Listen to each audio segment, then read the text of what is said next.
This is a great collection for the price, but I do think it needs a little bit more polish. The collection was announced in a Mario 35th Anniversary themed Nintendo Direct, and oh boy, the reception was mixed before it was even released. Once it came out on September 18th, it was even worse. Fans complained, and they were loud. Some reasonable, and some not so much. Now that the hate has somewhat died down, I thought I'd share my thoughts about this collection now.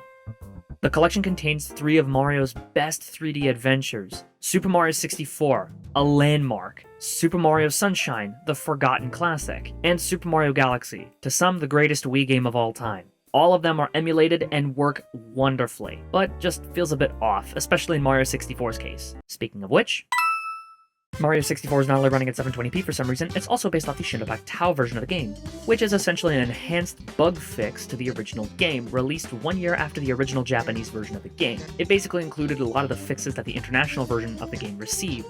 At least the game didn't have drab colors and input delay like the Virtual Console versions of the game.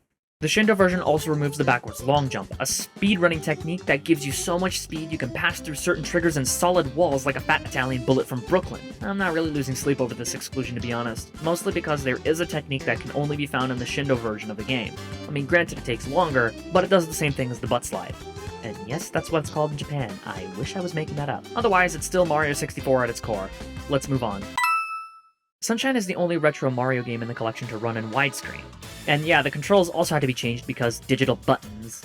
I mean, sure, you can play with the GameCube controller, but it's not going to be the same as the original because the GameCube controller is recognized as a wired Pro controller. I mean, hey, you get used to using the R and ZR buttons to spray water, but for those purists, it's not going to be the same. The cutscenes also run in stretched widescreen. I mean, thankfully it's not as bad as Disney Plus early Simpsons episode. Oh god, that was bad. Mostly because there's not a lot of detail on the top and bottom of the screen to begin with. Also, that haze effect has also been toned down, and the picture's not as washed out, thank god, even though it's still somewhat washed out. Other than that, that's about it. To keep things quick, Super Mario Galaxy has better feeling motion controls, and you can use the touchscreen in handheld mode, so that's a plus.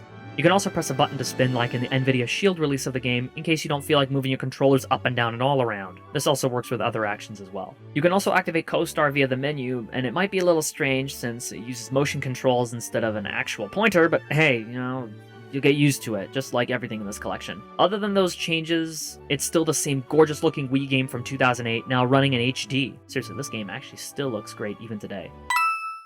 Not only does all 3 games receive a resolution bump and dialogue changes, but you can also listen to the soundtrack for all 3 games as a bit of a bonus. At least you don't have to pay scalper prices. Speaking of which, my biggest complaint with the game is not the emulation, the controls, its price, or even the for the time jank. No, it's these dreaded words. That's right, you have until March 2021 to purchase the game, not just physically, but digitally as well. A bit of a money tip. Do not buy the physical versions of the game, unless you found it for cheap or you've already pre-ordered it. Scalpers have already gotten to it. You're not even subtle anymore. So if you can, save yourself the headache and get it digitally on the eShop. Due to COVID-19, I don't really expect a lot of people to rush out and purchase this game, since money for most is really tight.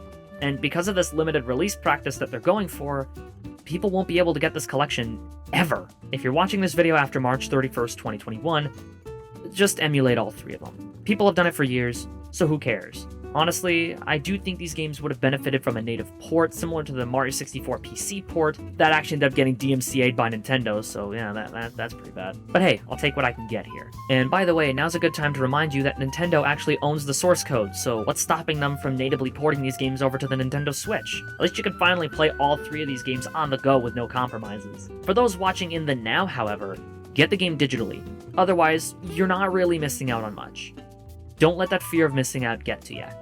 Also, don't let the salty Nintendo fans get to you. They're the ones who already bought the game.